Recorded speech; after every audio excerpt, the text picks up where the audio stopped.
Anak-anaknya sedang apa itu? Ya, kita baca. Lalu orang membawa anak-anak kecil kepada Yesus supaya ia menjamah mereka.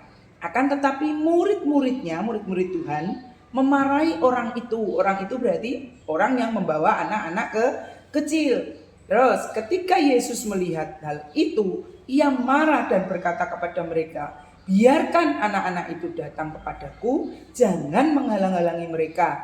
Sebab orang-orang yang seperti itulah, yang seperti anak-anak itu, yang mempunyai kerajaan Allah. Aku berkata kepadamu, sesungguhnya barang siapa tidak menyambut kerajaan Allah seperti seorang anak kecil, ia tidak akan masuk ke dalamnya. Lalu ia memeluk anak-anak itu, ianya besar berarti itu Tuhan. Dari Tuhan memeluk anak-anak itu dan sambil meletakkan tangannya di atas mereka. Berarti apa itu? Tanda apa?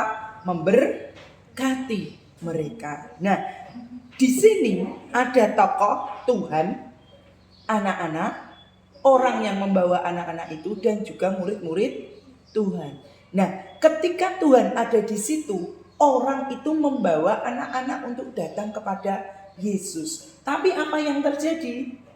Apa yang terjadi di situ? Ketika orang membawa anak-anak itu kepada Yesus, apa yang terjadi? Siapa yang memarahi? Murid-murid Tuhan. Murid-murid Yesus sendiri yang menghalangi anak-anak itu untuk datang kepada Tuhan. Apakah Tuhan Yesus menghalangi mereka untuk datang kepada Tuhan?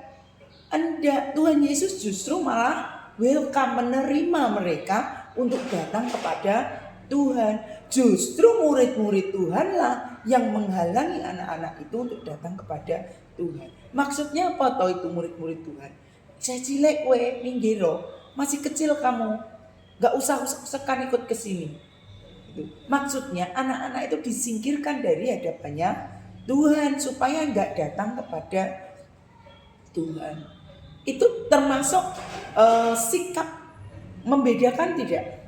Iya, karena apa? Orang besar aja boleh datang kepada Tuhan, kenapa anak-anak kecil tidak boleh? Ketika kamu diperlakukan seperti itu, mau tidak? Tidak mau. Karena hal itu akan satu menyakiti hati kita.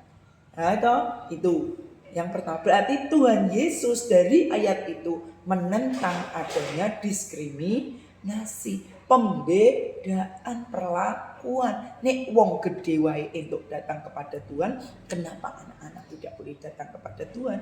Padahal mereka datang tujuannya untuk memperoleh berkat dari Tuhan. Makanya di ayat yang terakhir dikatakan Tuhan meletakkan tangannya ke atas mereka dan memberkati anak-anak itu.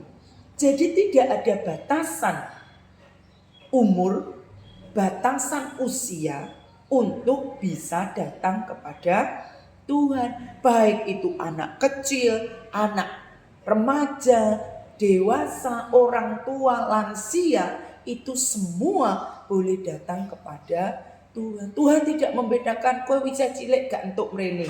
Kamu masih kecil tidak boleh bertemu dengan saya. Tidak seperti itu.